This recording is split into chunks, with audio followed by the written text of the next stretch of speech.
My ex-wife abandoned our family to join a no relationships allowed cult with her friends, and years later, she came back expecting to be welcomed with open arms.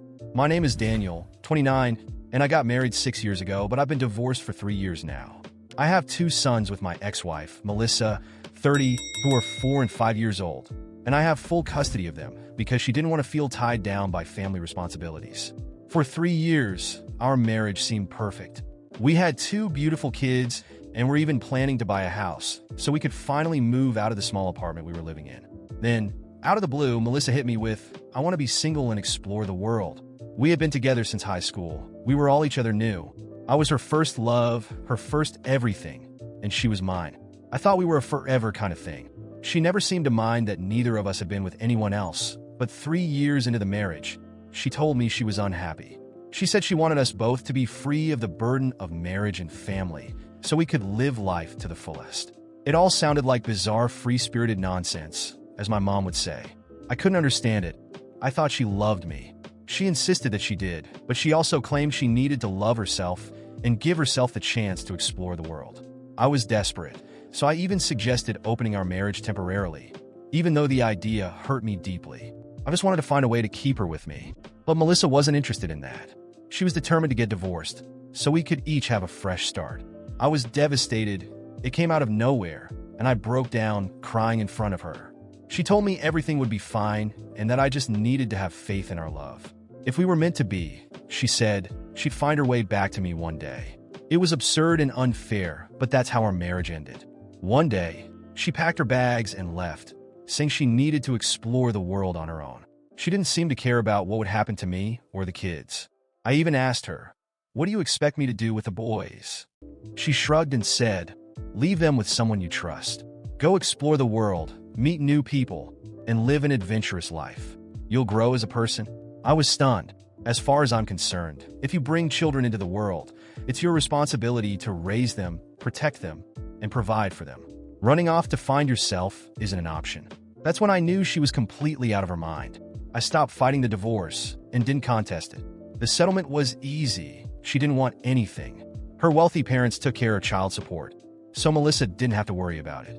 She was given visitation rights, but she hardly ever used them. When she did visit, she'd ask me to drop the kids off at her parents' house, and she'd wait in another room so she wouldn't have to see me. But even those rare visits stopped after a couple of months. The real reason behind her behavior came to light later. My friend Luke, who had mutual friends with Melissa, told me what happened. Luke's cousin was part of the group that influenced her, and he shared everything 2 months after the divorce was finalized. I don't blame Luke for not telling me sooner. He wasn't close with his cousin and didn't know the full story until after the divorce was over. According to Luke's cousin, the group Melissa got involved with was made up of 6 or 7 women who had sworn off relationships. They believed in staying single and living adventurous, commitment-free lives. Melissa had been introduced to the group by a coworker, even though she was married with 2 kids. Luke's cousin bragged that they had convinced Melissa to leave her family behind to embrace their philosophy. To them, her divorce and abandonment of the kids was a success story, a testament to how powerful their beliefs were. Out of curiosity, Luke asked his cousin what this woman looked like, wondering what kind of person would abandon her family to follow a group like that. When his cousin showed him a photo, Luke recognized Melissa right away. He texted me as soon as he left the event, asking to meet up so he could tell me everything. When Luke told me what had really happened, I was furious. Melissa had left me and our kids not because of some personal crisis, but because she wanted to fit in with this reckless group. She wanted to be seen as brave and adventurous. I honestly would have felt better if she had just cheated on me. At least that would have made some sense. But leaving her family for this? It was beyond insane. I wanted to call her and scream at her, but I held back. At that point, I realized she wasn't worth my time or energy. She was clearly unhinged, and nothing I said would change her mind. So I focused on my kids instead. I worked harder at my job and hired a nanny to help care for the boys. My parents supported me, and even Melissa's parents helped occasionally, probably out of guilt. They were the ones paying child support every month. I knew that Melissa wasn't contributing. She was off traveling the world, blowing her money on luxury hotels and exotic vacations now that she had no family responsibilities. I raised my sons the best I could, and today they're happy, kind, and loving boys. They mean the world to me, and we've built our own little family. I've pushed the memories of my marriage out of my mind, It's just not worth thinking about. I've also done well at work and now earn double what I used to. Life has been good these past 2 years. I thought I had put everything behind me until last week. Melissa showed up out of nowhere after almost 3 years of silence. It was a Sunday, and I was home with the kids. I could have bought a house by now, but I stayed in the same apartment because I love the place and it's convenient for work. Unfortunately, staying here also meant Melissa knew exactly where to find me. I opened the door, and there she was. Seeing her after 3 years hit me like a punch to the gut. When I opened the door and saw Melissa standing there, my heart raced. I didn't know what to say. 3 years of silence and abandonment, and now she just showed up as if nothing had happened. She had the same calm smile on her face, like she expected me to welcome her with open arms, as if all was forgiven. But all I felt was a knot of rage tightening in my chest. "Hi, Dan," she said, as if she had just come back from a short trip and not from abandoning her family for 3 whole years. "What do you want, Melissa?" I asked, keeping the door half open so the kids, who were playing in the living room, wouldn't see her. She let out a theatrical sigh and ran her hand through her hair, as if she were about to deliver a rehearsed speech. "I've been thinking a lot about us. I miss the family we had. I want to come back. Do you think we could start over?" At that moment, all the anger I had buried over the years bubbled to the surface. She was talking about starting over as if she had just gone out for a walk, not abandoned her entire family without a word. I took a deep breath, trying not to explode. "You want to start over?" I said, my voice cold and steady. "After disappearing for 3 years? After leaving your kids without so much as a phone call or a birthday card? And now you think you can just show up and I'll say, 'Sure, welcome back'?" She looked offended, like my reaction was unreasonable. "Dan, I needed that time. I was confused, but now I know I want to be with you and the kids again."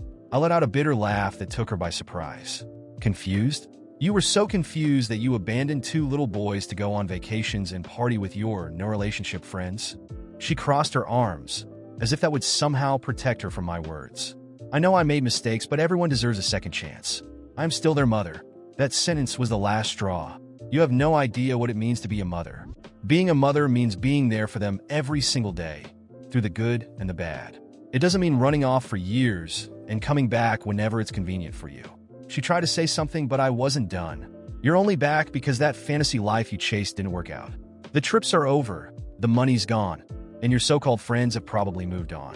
Now you want to use your children as your fallback plan?" Melissa stood there, stunned, as if she hadn't expected me to see through her so clearly. "They're still my children, Daniel. I have a right to see them," she said, trying to regain some control. That statement sent a chill through me. She wasn't just asking to reconnect. She was trying to regain some leverage. "No, Melissa, you lost that right when you walked away. They don't even know who you are anymore. I've been the one raising them, and I'm not going to let you come back into their lives just to mess everything up again." She took a step forward, but I kept my hand on the door, making it clear that this conversation was over. "And if you try anything," I continued, "I'll fight you every step of the way to make sure you never hurt them again. You have nothing against me, Melissa. I was here. I stayed. You're just a stranger to them now." She stared at me, her eyes brimming with tears, realizing she wasn't going to get what she wanted. "So this is it," she whispered, almost as if she were apologizing. "Yes, Melissa, this is it. Goodbye." And with that, I closed the door in her face.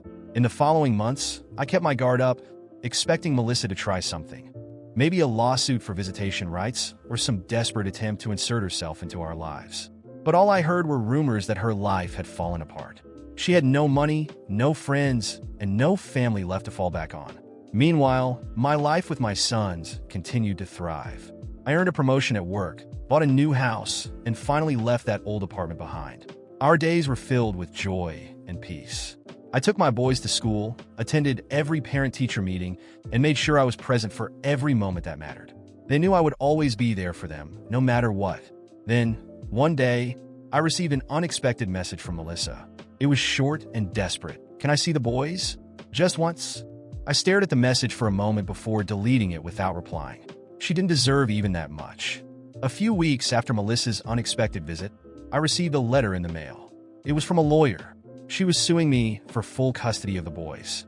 My stomach dropped for a moment, but then anger took over. After all these years, after abandoning our children, she now had the audacity to demand custody? It was absurd. But if this was the fight she wanted, I was ready to give it to her. I immediately called my lawyer, Claire, and we started preparing. I gathered every piece of evidence I had: messages, financial records, photos, and testimonies. I even contacted my friend Luke, who still remembered the day he told me about the cult-like group that had influenced Melissa. He was more than willing to testify on my behalf. I also collected evidence of her neglect: how she had stopped visiting, how she used child support from her parents to fund her vacations instead of supporting the boys. The court date arrived. Melissa walked into the courtroom with an air of confidence, as if she thought being their biological mother would automatically guarantee her victory. But I could tell she didn't expect what was coming. She had no idea how prepared I was. The hearing was intense. Melissa's lawyer tried to argue that she had made mistakes, but deserved a second chance.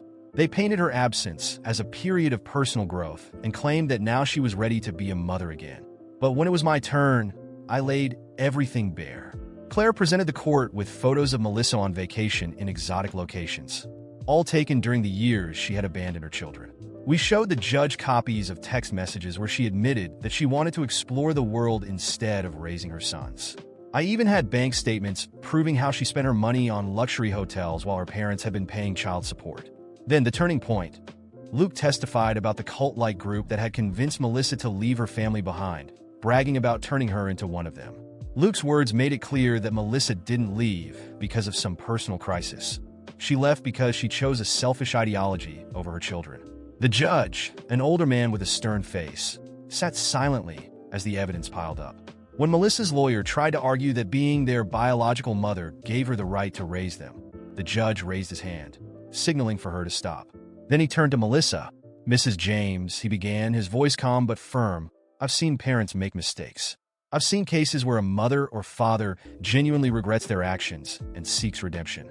But this is not that case." Melissa's face paled as the judge continued. "You didn't just abandon your children for a few months. You abandoned them for years, without any attempt to rebuild that relationship. And when you had the chance to visit, you used their grandparents as a buffer, refusing to even look at the man who raised your sons. Now, after living a life of luxury and self-indulgence, you expect this court to hand them over to you, as if the last 3 years never happened." He shook his head slowly. "Children are not toys you can pick up and put down when it suits you. They need stability. They need consistency. And Mr. Daniels has provided that for them." Melissa's lawyer tried to interrupt, but the judge cut her off. "Enough. This court finds that it is not in the best interest of these children to be placed in your custody. In fact, I am denying you any future visitation rights until further notice." Melissa's eyes widened in shock. But I'm their mother," she stammered, her voice trembling. The judge's gaze didn't waver. "A mother's title is earned through love, care, and responsibility. It's not just biology." And with that, the gavel came down. The court ruled in my favor. I was granted sole custody, and Melissa was denied any contact with the children. Her lawyer whispered something to her, but Melissa didn't respond. She just sat there, stunned and silent, as if the reality of what had just happened finally hit her. After the ruling, Melissa didn't try to contact me again. She disappeared from social media, and the few mutual acquaintances we had told me that her life had completely fallen apart. The friends she had abandoned us for had long since moved on. She had no steady income, no real career, and nowhere to go. Her parents, ashamed of her actions, cut back on their financial support, leaving her to fend for herself. I heard rumors that she was living in a small, rundown apartment on the outskirts of town, working odd jobs just to get by. Her once glamorous lifestyle was nothing but a distant memory, and she never reached out to me or the boys again. Meanwhile, life for me and my sons only got better. The relief of knowing that Melissa could no longer interfere in our lives was overwhelming. I could finally focus on raising my boys without looking over my shoulder, wondering if she would show up out of nowhere to disrupt everything. We moved into our new house, a beautiful place with a big backyard where the boys could play freely. Every evening, I'd sit with them on the porch, watching them chase each other around, their laughter filling the air. At work, things were going great too. I got another promotion, and my financial situation was better than ever. But more importantly, I was there for my sons. Every birthday, every school play, every scraped knee. I was the father they could rely on, and that meant more to me than anything. One night, as I was tucking them into bed, my oldest son looked up at me with a sleepy smile. "Dad, are we always going to be together?" he asked softly. I smiled and kissed his forehead. "Always, buddy. I promise." As I closed their bedroom door that night, I realized something important. I had won, not just in court but in life. Melissa's absence no longer haunted me. She had made her choices, and now she was living with the consequences. Meanwhile, I had everything I needed right here. 2 wonderful boys, a life filled with love and purpose, and a future that looked brighter every day. And Melissa? She was nothing more than a distant memory, a reminder of the kind of person I would never allow back into our lives.